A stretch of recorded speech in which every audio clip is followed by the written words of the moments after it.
Hello and welcome back to Genesis Designs and Modelcraft Bench, here with the Arma Hobby P-51B build. And we left it, didn't we, with the fuselage foiling done and the wing paintwork done. So the wing still isn't actually glued on, but the tail surfaces are now.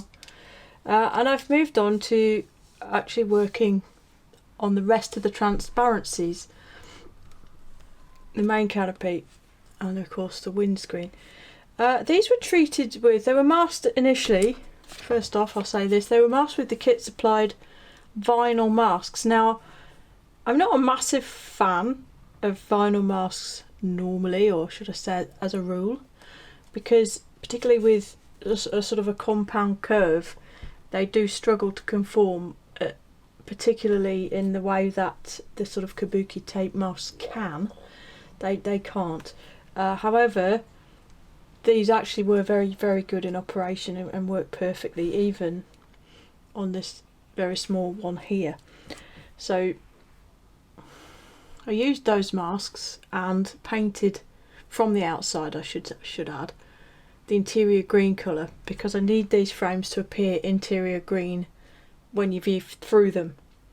Whilst I was there, I then overcoated them with satin black. I used Tamiya Lacquer Paint LP5, and then I hit them with Alclad Chrome. Now you could be sitting there thinking, well, that's not very shiny for Alclad Chrome, and that's essentially just because I didn't use a full gloss black ground coat. But what this is, especially in the small areas of these frames, is it's not indistinguishable from the foil, not by a long shot, but it's good enough, to be honest. If I just pop it into position and bring it up a little, you can see it's not a sore thumb, so I'm happy enough to leave it at that for the main canopy.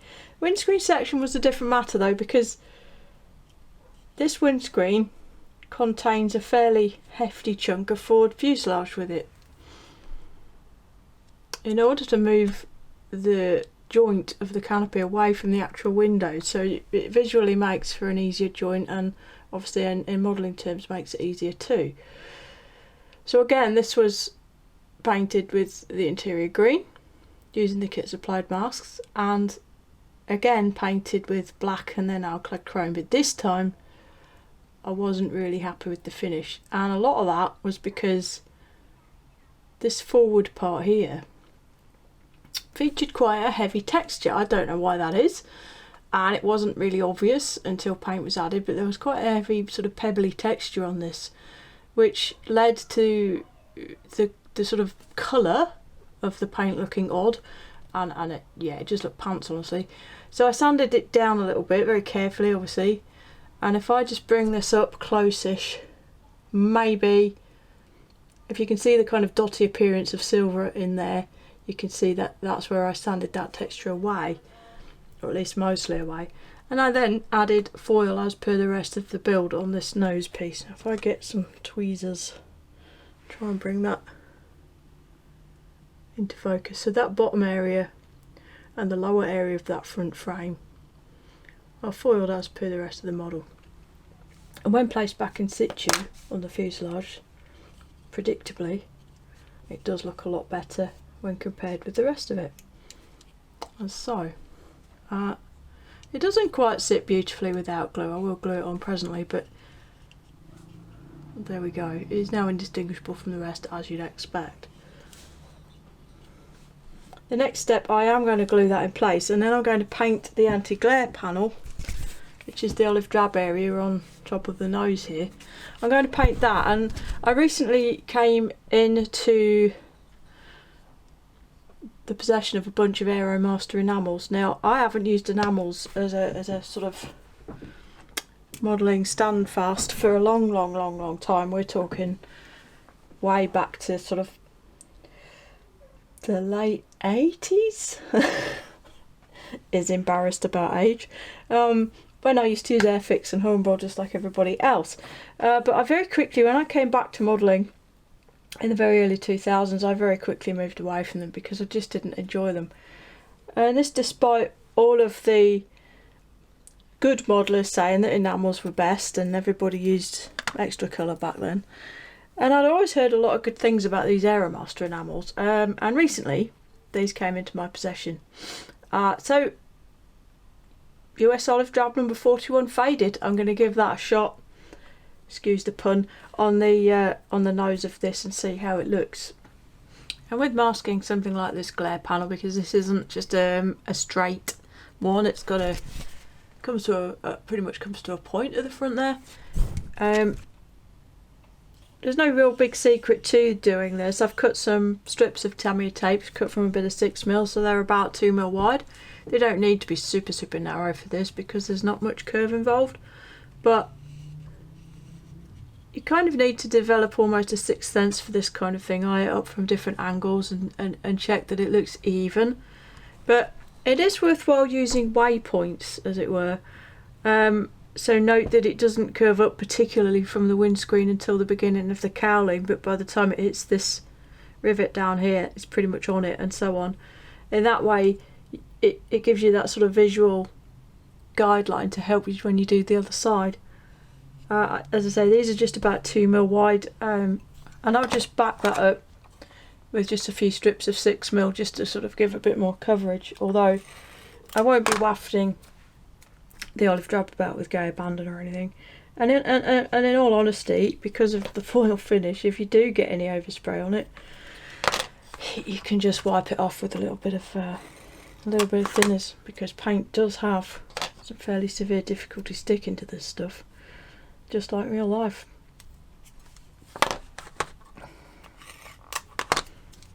It's one of the reasons that I'm going to use this enamel paint on it, is just to see how that does cope with sticking to the metal in comparison with the sort of acrylics and modelling lacquer paints that I normally use, which truthfully do struggle, and it is a fairly major problem with this process, in fact, that decals and paint don't stick to it ever so well, so it can cause issues. So there is the glare shield all sprayed on with the Aeromaster enamel, and I have to say it went on rather well. As I was spraying it, it appeared to be quite going on in a very kind of sandy way, quite lumpy looking, but it turned out that was just a visual thing because it was so matte. Once it was dry enough to touch, I could see the feel, and it's actually incredibly smooth, really beautiful finish. But like enamels seem to do over time when I have used them, they do take a very long time to cure properly all the way through. And this is the case here. It remained kind of almost tacky if you held on to it long enough, so I gave it a very light sand with Trizact, which had the additional bonus of just knocking a few edges off here and there for a bit of very natural looking chipping. I hope you'll agree. And then I have, with a paintbrush I might add, sealed that surface in a little bit with just one quick coat of VMS, and it'll get some more later. I'm going to do a little bit of oil brush and nonsense on here to add some sort of fading and variation to it, and then that'll get redone with matte. I've also, with a paintbrush, touched up the shark's mouth and national insignia, but again I'll come back to that in a bit when I'm going to go through the decaling thing, because the decals on this kit aren't amazing. And then I came across a hitch. I started to go through the remaining parts that I have in the box and the instructions, just to identify all the sort of tiny parts that I need. So what I like to do is they're all in this tray. All the remaining parts for the model are now in this tray, all of them. And I was just going through the remaining parts on the sprues and the instructions, just weeding those parts out, clipping them off so I could get them all ready, so I can have a session of just getting them all ready. And I came across an issue, because this particular version needs this DF loop adding to the spine. Instead of having a straight blade aerial, well, as well as having a straight blade aerial actually, it has this Luftwaffe inspired DF loop, and that fits to a piece. If I'm going to bring the instructions into play here, step 24, note step 24, which is basically at the end, and there's a couple of points that this raises because we only go to step 27 and we're finished. Note the DF loop, and you see this piece here, part B35, and note the depiction there of an area for it to fit. It does not explain here at all that part B35 has to be let into the fuselage. Now if you cast your minds back to both the quick snip review and the initial part of this series, there was a panel line on here, and actually from the inside of the fuselage there's a thinned area.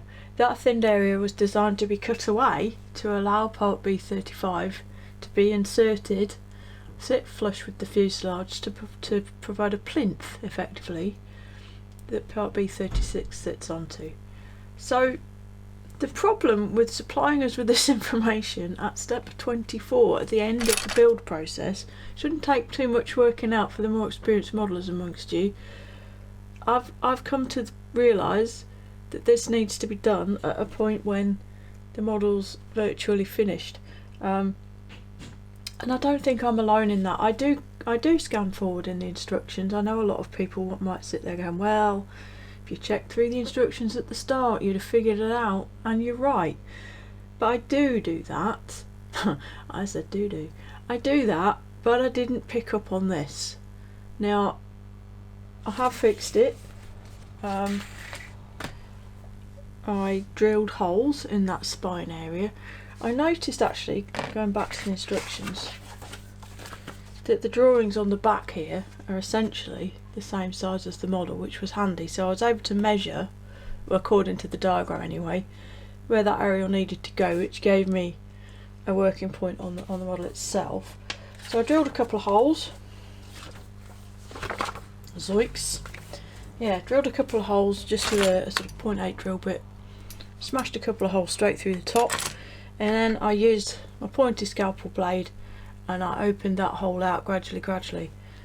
I drew around the part that had to go in there to give me some idea. It imprints into the foil super easily to give me some idea of how far to take the hole, and then I finished it with a needle file, just gradually opening out the hole until the part fitted in, which it now does, as you can see.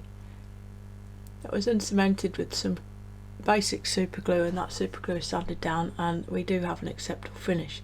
Note of course that the foil panel that was there I've peeled off, and I will be putting a new foil panel over the whole thing. Had this been painted it may have been a little more problematical, especially with this decal being fitted already, but I will simply just replace that foil panel and we'll be back to where we were. So there you go. Always read the instructions. Yes, I did, but I didn't spot that. Also of note here is this. For option 1, painting option 1, you need this extra panel line just behind the exhausts. There is a PE part and a mask that you can use as a template for scribing that, which is fabulous, but again, you don't need to be coming across this information this late in the build. If the wing was already fitted, you know, God forbid you had the undercarriage and what have you on, it'd be causing some, it'd be quite a tricky task to do that at this stage of construction. These two items should have been dealt with right at the beginning, probably before you've even fitted the fuselage halves together. So that's a slight glitch with the instructions. It's also a glitch with me. I could have checked back a bit more carefully and looked through it, but in my defence, even here where it is in the instructions, it doesn't actually tell you that you actually have to cut the fuselage to put this piece in. It has the appearance of something which merely fixes to the top. So caution, beware, etc. And there we go, that's all refoiled and 2 steps back and 1 forward. I did forget to mention when I was fitting the insert, because I was fitting it from the top into a closed fuselage, I needed some kind of safety device so that it either couldn't fall through or I'd be able to get it back out if it could, because clearly this is all closed up, there's no way to retrieve it were it to fall in. So I actually used blue tack, indispensable modelling tool number 17. I can't go backwards with this, there you go. Formed that into a sausage and posted it through the hole until there was enough inside that rear fuselage there to actually support the insert, so it was basically flush with the hole. I could just push the insert in, the blue tack supports it from underneath, and just allows it to, I could push it into the right position and the blue tack would hold it there, and then just put the super glue around the outside. So it does now have some tail weight in there, but that's fine because, as we all know, the P-51 is a renowned nose sitter, so that little bit of tail weight isn't going to hurt it. Moving on to decals then. The decals in this kit, well, the sheet is brilliant. You've already seen it, I know. Here it is again anyway. I've actually cut all the stencils off now. The sheet's absolutely brilliant, and the decals look nice printed on it. They're glossy, they're in register, it's all great. Loads and loads of stencils, and obviously I have been using some of those already, particularly on the cockpit interior. But there's a few problems actually when it comes to fitting them onto this now. Firstly, with the decals themselves and their operation, they're not very pliable. Does a decal need to be pliable? Not really for the most part, but I found with fitting these wing stars that they're kind of quite sort of structurally stiff, and even with the various sort of solvents and solutions being used, the panel line detail in particular, the decals just weren't really sinking into it. They got to a point where they were at least visible, but they never fully conformed like that is now. See how you can see those panel lines? And that's because I've actually gone in afterwards and pushed the decal in. So this fuselage marking, I've just put it on. And note how that panel line, it's visible at the bottom there. You can see it, but it's not in it. The same with this one on the white area at the front. It's just not gone in. And what's been happening is, even, I mean, I can put all the solvents I like on top of that, and it's just, the decals just aren't settling into that detail. Here's the other side. This one's been on a lot longer, and I again have actually just pushed the decals into that detail after it's dry. So what you need to do is wait until this isn't dry enough yet. I'll just start pulling it to pieces if I try and do it now. But when the decal's dry but not completely dry, you need to find a tool. So options are fingernails, the back or the side of a pointed pair of tweezers, or if you're feeling super adventurous, you could actually use a sort of a scribing tool and literally physically push the decal down into that panel detail. You could actually use a scalpel and cut the decal where the panel line is, then apply more solvent and push it down, and it would help. But I think actually that the pressing in solution is the best one for these particular decals. The second issue, and if I show you the ones on the fin, these are fitted complete with their backing, which you can just about see because there is no lacquer on top of these at this point. And the problem with that is, apart from being slightly visible, it's not terrible, but it is slightly visible. If I now wanted to weather this bare metal area, that clear carrier film will prevent the weathering from happening underneath it. I've worded that incredibly badly, but hopefully you can get what I'm on about. If I, for instance, tried to polish this fin now, the area behind that 278 would remain as it is now, so it would become more visible. So what I needed to do was not have carrier film. Now obviously it's not really an option on those codes. I could cut them out, but it would be super laborious, and in this scale for this model I'm not prepared to do it. But for the main markings like these, I can and I have, and what I've done is I've cut around, I'm trying to get that in the light, cut around the decal with a scalpel, you can see that now, before I've even dipped it, so that clear edge of carrier film is now separate from the actual coloured part of the decal, so that when I dip this in the water I'll be able to peel away that transparent edge and it won't be there anymore. As you can see with this marking, there is no carrier film, that is just the decal straight onto the metal, which in fairness is exactly how the real thing is. It does lead to other problems because that clear edge actually protects the coloured part of the decal. You can see where it's slightly damaged around the top of that one, and in fact I've lost a piece in the bottom corner of this one here. A little piece of the blues decided to go somewhere else. That has to be touched in afterwards. I had the same issue with this mouth. I lost a little bit of black at the back here, and this top edge became a bit irregular. I've just painted that back in with a fine brush, and it's now fine. But what I'm going to do now is actually just fit the mouth onto this side, to show you how I've been dealing with these decals and to try and illustrate some of the points I'm talking about. So just dip that in water, I'll stick that on there and let it do its thing. And solutions I've been using are Tamiya Mark Fit Strong and Arma of MIG Ultra Decal Fix. This is stage 2 of their decal solution line, and it's what you might call the solvent or the sol part of the 2-part equation. So once this has had a moment to soak through and become released from the backing paper, just get the tweezers and just grab those little bits of edge and take them off. Don't try and take the decal off the sheet without doing this, because they're just going to get tangled up and you'll probably end up with this underneath the decal making a right mess. Yeah. Almost invisible. That's the clear carrier film edge removed. Ugh, can't get it off my finger now. And I'm going to take that number off as well, just so we don't get that onto anything we don't want it on.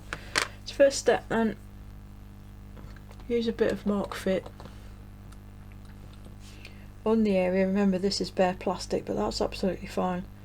On the area where that mouth has to go, across the whole thing like so.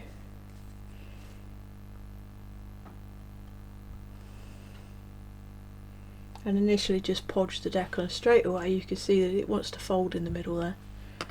But let's get it in position on this nice flat area before worrying about anything else. So it's got to come down a bit. Needs to be forward enough to be hitting the front edge.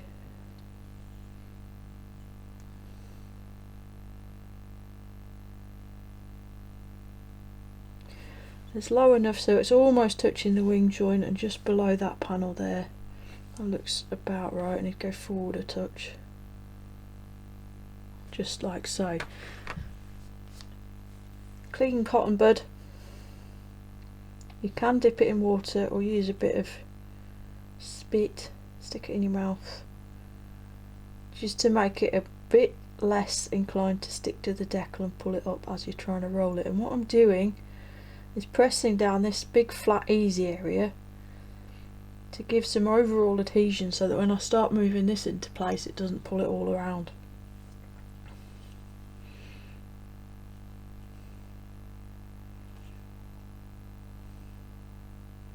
Too much.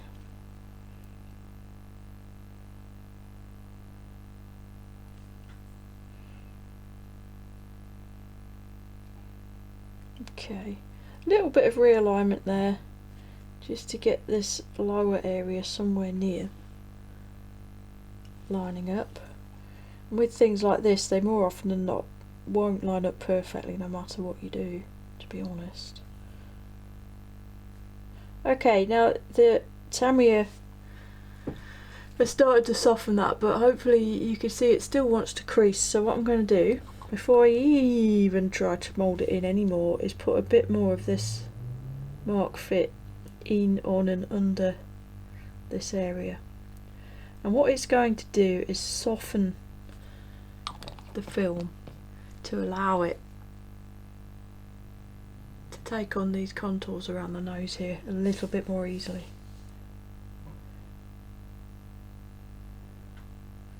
And just like when you're applying foil, really, try and work from the easier areas to the harder areas.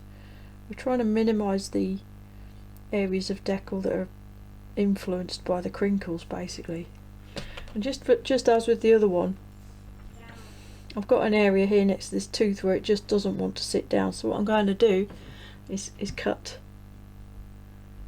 the decal next to this tooth.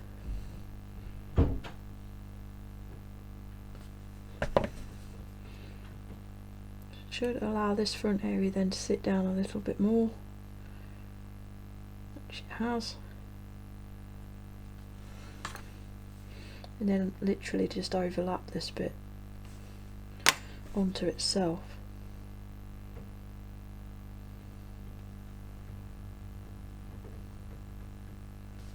Okay, so it's still a bit wrinkled, but we're getting there. So now I'm going to get the big guns out. Mark fit is okay, but it's not super strong. It'll only soften the decal to a certain degree. So at this point I'm bringing in the ammo stuff. AC is quite strong, do be careful when you're using this, especially on a model that's painted, because it can melt paint really quite well. And I'm applying this to all the problem zones. So this wrinkle up the front here, along this edge, and in and around the bottom. And when you put this on, you should know almost straight away, you can see sort of micro wrinkles will start appearing. Just leave it a few moments to do its thing.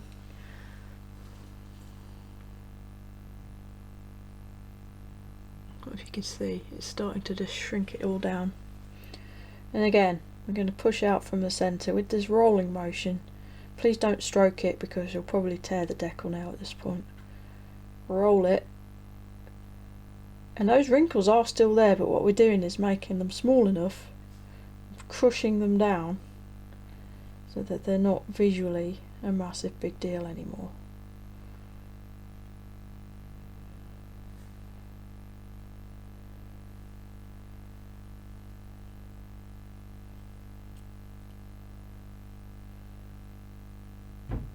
And there it is. Now, looking at the bottom, there's a gap at the back, and at the front we're overlapping a bit too much. I'm not worried, I will sort this out with a paintbrush. Again, it's to be expected with sharks' mouths, honestly. If they're in two halves, they almost never, no matter who's printed them, they almost never line up exactly right. It's just a fact of life. Just get it as good as you can and be ready, willing and able to do touch-ups as necessary. So I'm going to add a final layer now of the MIG stuff, because that really does help these decals get down into the panel lines a little bit better.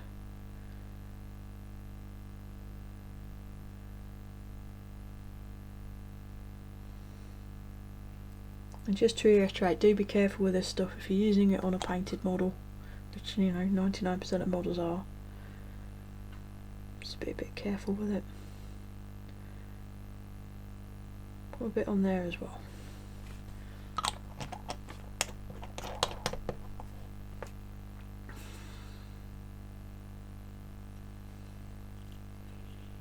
Now I know every modelling journal out there says don't touch the decals when you've put this sol on them, but I always do, as you can see.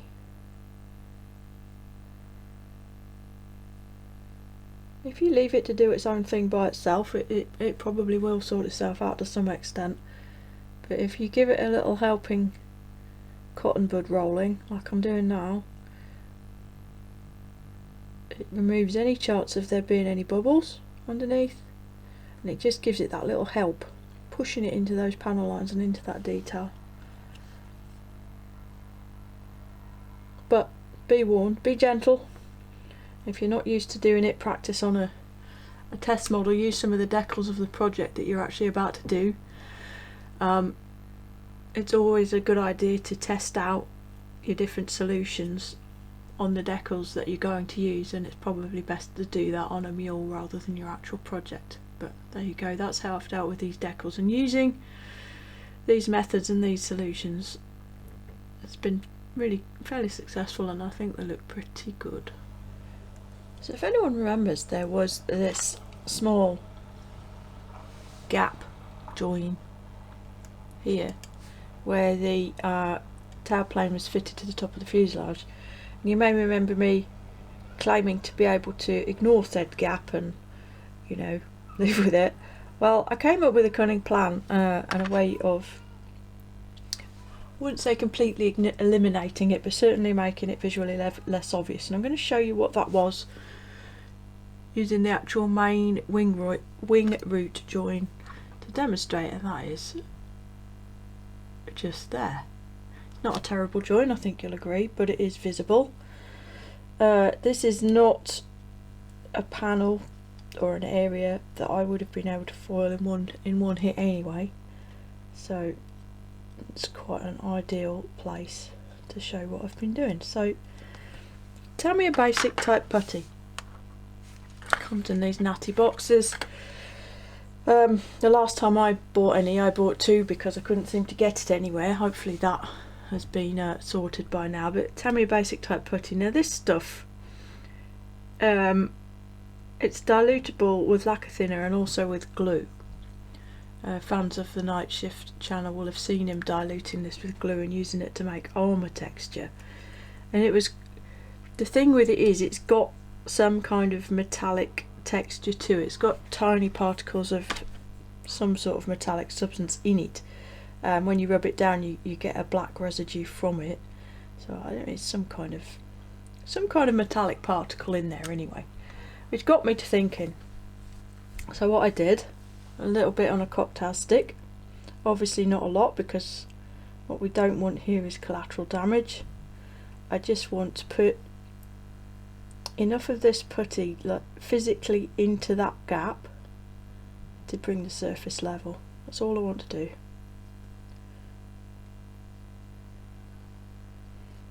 And if there is any sort of an actual gap, just enough to fill it basically. I then took extra thin. This is dangerous, chaps. Extra thin. Take the lid out. Being aware that this wing is painted, so I do have to be quite careful. So I dipped the cocktail stick in the glue. It's not going to keep a lot, but just a little will be on there. Just enough to soften that tiny little bit of glue, of putty that's on the surface of the model. I need to use a different cocktail stick because that one's got super glue all over it and it's not working quite right. Let's get a fresh one.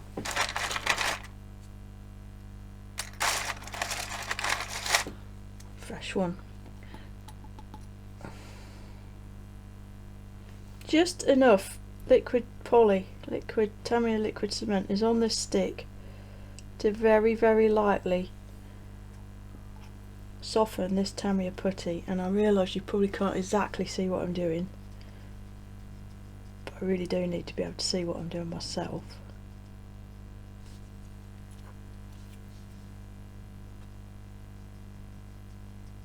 Could actually use an old paintbrush, I guess, if you have one kicking about that's, you know, no good for painting with anymore. And I just teased and smoothed this Tamiya putty into place until it's relatively smooth. It's not quite 100%, but it's thoroughly pushed into that gap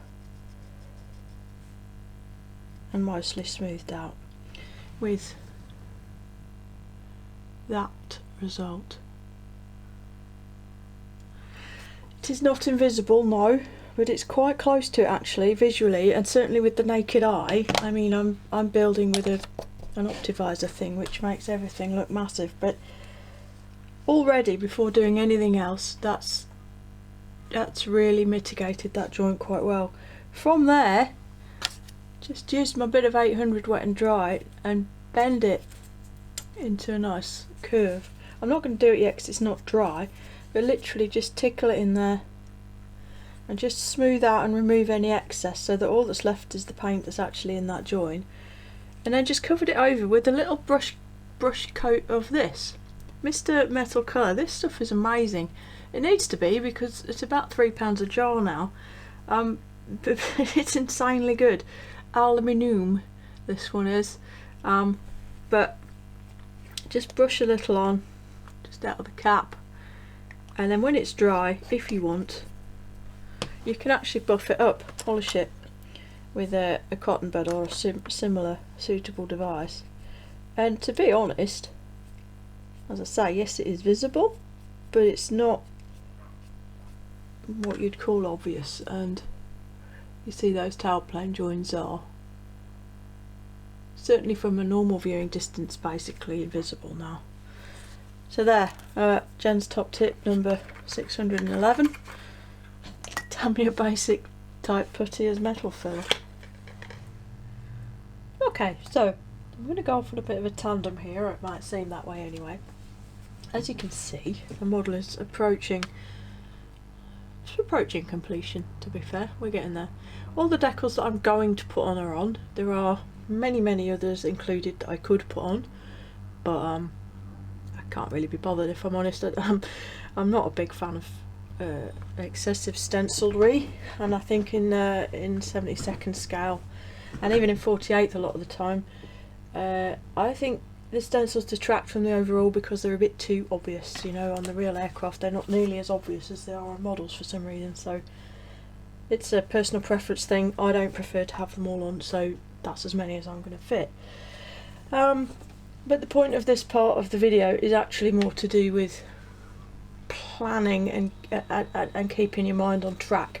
So at this point, you know, the instructions have pretty much come to the end of their usefulness, let's say, because all the parts that are left to be fitted up by now, for most people I would imagine, are off the sprues and they're kicking about, and as in this case here they are. I use all kinds of things to store parts as I'm doing a build. Old bits of blister packaging, little tubs like this. One of my favourite things to use is Ferrero Rocher tubs, both the tub and actually the lid. The lids are really good. They're a lot shallower than this, but these are a good size to store parts in. You can get from sort of hobby stores and the like, you can get dedicated multi-compartment sort of storage things, but in this case it's such a small model and obviously the pieces are so small that actually my little pallet tray is adequate, and so the rest of the parts that need to go onto this model at this point are all in here. And what I often find with projects when they get to this stage, it's more prevalent with bigger, more complicated projects, but to be honest, for a 72nd there's quite a lot going on here as well. I find it easy to start to lose focus, and I can spend quite a lot of time sitting at the bench not really getting on and not really knowing what I'm supposed to be getting on with, as it were. This is due to a number of factors. One is my advancing years. I am not a spring chicken. But honestly, in the last sort of 2-3 years I've had some fairly serious issues with mental ill health, and that has affected my ability to concentrate and focus actually quite badly. And one of the ways that I get over this, or try to help myself get over this, is to write lists. So eagle-eyed amongst you may have realised that these are actually sorted into some semblance of an order anyway, but what I tend to do is write lists. Now excuse scabby handwriting, I can write neatly when I want to, but literally I've sat and I've focused on the job for long enough to compose a list of all the different things I need to do, all the different things I need to paint. It's not necessarily in order, but for I'll just quickly, you know, paint, chip and decal propeller. So the propeller has got a silver base coat on it that needs some sort of chipping fluid applying, and it needs to be painted black and decaled, etc, etc. Wash and weather the wheels and tyres, so they are painted, they need to be weathered and finished. Paint small parts listed: exhaust, undercarriage legs or cooler flap, bomb carriers, aerials, pitot, etc. Paint nav lamps, decals, the rest that need to be put on, that is now done. Bits that need foiling: gun barrels is a big one. I cut away the plastic ones, you might remember, at the beginning, so I've got to make new ones, and so on and so on. I've wrote myself a list so that I can come back to the bench, often after fairly extended periods. I am very busy with real life at the moment, and I can just pick up my list and I can pick something off it, as I have now just fitted some decals. I can do them and I can either tick it off or scribble it out. It's a small thing, but I do get quite a lot of pleasure from scribbling out things on a to-do list, and I'm sure I'm not the only one there. So it might seem a bit random, and I'm not building to a deadline even, so it's not as important as it could otherwise be, but just to help me keep my mind ordered and to keep things on track, this is how I do it. I'll write lists, and it's quite rare that I get to the bottom of any of these lists, because what will happen is I get towards the end of the list is I'll flip the page over and I'll make a new one with all the things I now think I need to do. And if any of you do suffer from that kind of thing, you know, the difficulty with focus or memory or anything like that, then it might be something that helps you. And you know, it's not a world-breaking new technology or anything, writing lists, but it might be something you've never thought to apply to your modelling. So there you go. Alright, so I've got all these little pieces done. Foil coated the outside of these undercarriage doors, radiator flaps, etc. Got an initial coat of colour on the exhaust, so there'll be more on that. Took out the rest of the decals that I need to do, and I've got a bunch of silver pieces instead of a bunch of grey plastic pieces. But to end this video, let's have a little look at doing some wash, because these decals are dry enough to do a bit of wash on them. I have actually already done a sort of light initial coat, and on that subject, because you can see the panel lines quite clearly, I think, but I do tend to prefer to build wash up in a few sort of fairly light layers rather than trying to get every effect I want in one go. I don't think, truthfully, it's particularly realistic to expect to get the result you want every time in one pass. So anyway, stop waffling, woman, get on with it. So I'm going to make up a little bit of wash. I did put a post on my Facebook the other week about ammo of MIG panel line washes and filters in general, and I do really love them. I love using them. I think they're great. Here's one here, US Modern Vehicles. This is what I'm on about. The full enamel wash. I don't pretend to know exactly what it's made up of, but I really like the way they work and the way they come out. Problem is that they seem to have a very limited shelf life, and you know, I had pretty much a full collection of them, and they're all knackered, and I've just had to throw about the last sort of 8 of them away. So there's a pretty expensive way of going about doing your washes, to be honest, so I shan't be buying them again. So what I'm going to do now is show you how you would make a bit of a panel line wash with this oil brusher. Now bear in mind as well that oil brushes are just lightly thinned oil paint, and there's nothing at all to stop you from using a standard oil paint to do this. It will be exactly the same searching for standard oil paint at this point. This sort of stuff. Got your Abteiling types and your actual artist oil colour that you'll buy down your art shop. These are probably the best value. They are quite expensive relatively compared to modelling oils often, but this tube will actually literally last you your entire life, so look at it like that and they don't seem so pricey. Anyway, oil brusher. You can of course apply these direct to the model, but I almost never do. The fine point artistic brush applicator is anything but after a little bit of use, as you can see. So I just splodge a bit of that in there. Nothing very delicate so far. I don't quite like that colour, so I'm going to adjust it slightly. In fact, I'm going to use the oil paint I just got out. Rust Abteiling. Get a brush, any old brush, probably best to use brushes you aren't that fussed about. These are very, very cheap Amazon ones. They're not very good for any sort of detail painting, but they're perfectly okay for this sort of thing. Mixy mixy. Just want to brown it off a bit. I don't want it to be quite so grey as that.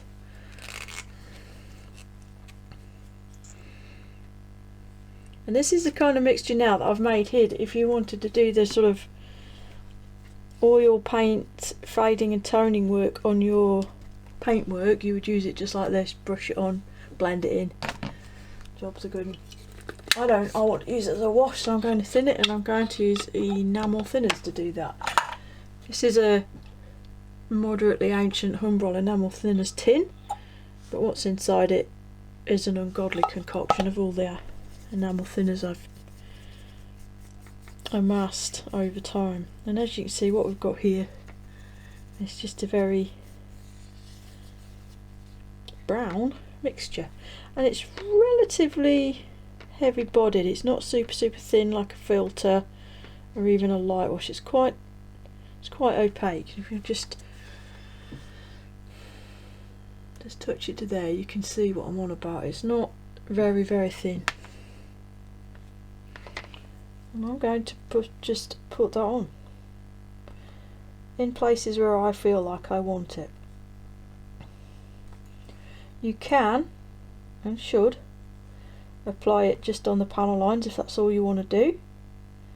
There's no point applying it across the entire surface of the wing if you actually only want it in the panel lines. Just extra work. You aren't going to get paid any more for doing it. Nobody's going to be impressed. So just put it where you need it in the first place and save yourself a load of effort. And what I'm trying to do here in this particular instance of application is start to build up an appearance of grime in these areas of heavy footfall, constant foot traffic, as far as aircraft are concerned anyway, and the areas around the refueling points here on the wings. Stands to reason that panel lines that are situated around these constant areas of foot traffic and panel lines which are actual openable panels like these gun panels should show up much darker than a panel line that is literally just a joint between skin sheeting.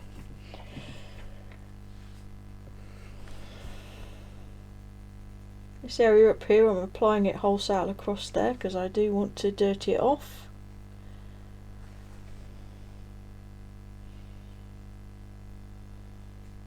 A bit more than it already is. And the decals on this side, I'm going to put some on them. Please, if you're copying the way I'm doing these things, be a bit careful doing this because these decals are not glossed in, and it would be very easy to actually ruin them with the wash. And now we wait. You have to wait for it to dry.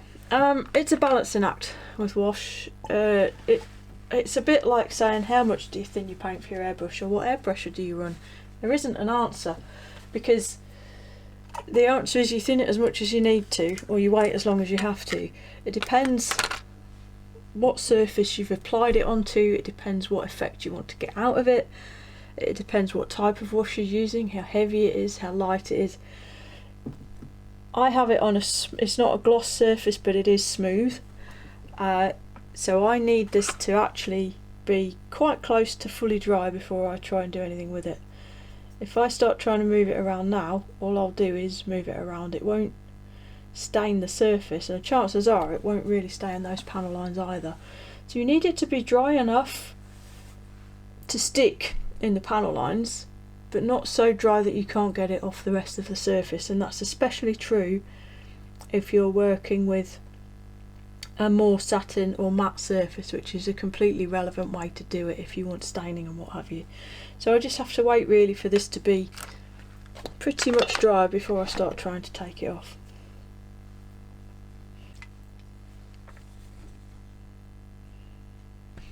You can see when it's starting to get to the point where it's dry enough to work, because it starts to lose its sort of sheen and wetness, the wet look about it. And there's a few ways to go about coming up with a finish. you can just wipe it off. Use a cotton bud, use your finger. Finger's actually a very good tool for doing this. Wipe it in whichever direction you see fit. I know a lot of times people talk about in the direction of airflow, but that isn't necessarily what you need. If you're trying to recreate streaking, you need to go vertically, and bear in mind what vertical is when the aircraft's on the ground, because it probably isn't straight up and down. Likewise, the direction of the airflow probably isn't necessarily straight backwards and forwards. It curves and it goes around things. So bear all of those things in mind when you're wiping it off, unless all you're doing is trying to get a panel line, which here, look, all I want is for that to fill the panel line and potentially form a little streaking and general smut, so I can just rub across it. I'm using a cotton bud, as you can see. There's nothing on the cotton bud, and it's just, this wash is still just damp enough that I can move it around, but it's dry enough that it's coming out of that panel line. Here in the wing root I want a bit more extensive dirtiness, so rather than literally trying to wipe it off, what I'm doing is sort of working on kind of blending it across the surface to produce an overall grimy look, rather than trying to completely get rid of it.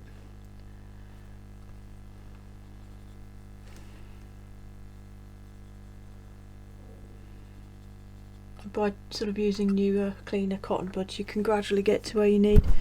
Another really good way of blending, if you want a dirty look, is to use a big brush that is dry. It doesn't want anything on it, you know, thinners wise.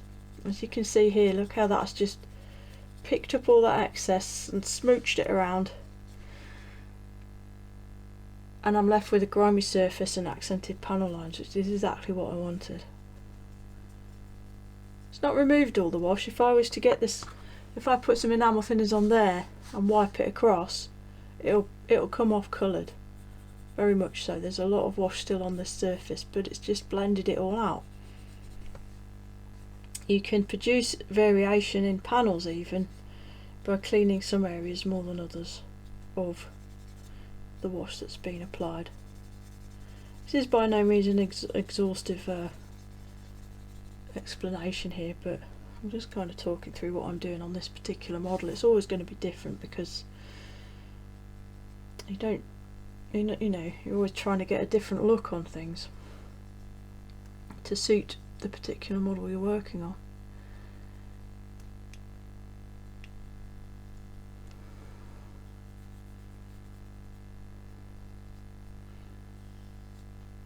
It is quite often the case that these type of cotton buds are a bit too big, a little unwieldy to get into sort of smaller areas, and you can, if you look on the internets, you can get various different shapes and styles of Tamiya cotton bud, and these are the pointy kind. There's triangle ones and round ended ones, there's all kinds, and they're quite useful for this sort of thing because you can adjust the way the wash looks in a really quite a detailed way. I think a lot of modelers use washes and see washes as quite a broad brush effect, and I'm no different in some ways, but I do use it differently than a lot of people, I think. And this is close to the sort of effect I want. I'll bring it up. You can see that wing root area, almost a shaded effect there where it's sort of a little bit grimy and dirty. Not so much so that it's really obvious. It's not like plastering mud onto tank tracks, but it's definitely there. Likewise with the decals, I did do this already because it's a bit of a fragile surface, as I said. I don't know if it's probably lit up a bit too starkly for you to really see, but it's just taken that super bright whiteness out of those a little bit. The same on the other side, just to blend them in. Anyway, this will take some time, so I think I'll leave it at that for this video, and I'll go to a part 4 which will just be the final finishing and sort of reflection on the build. So with that said, it only remains for me to say to you, look after yourselves, look after each other, and Genesis out.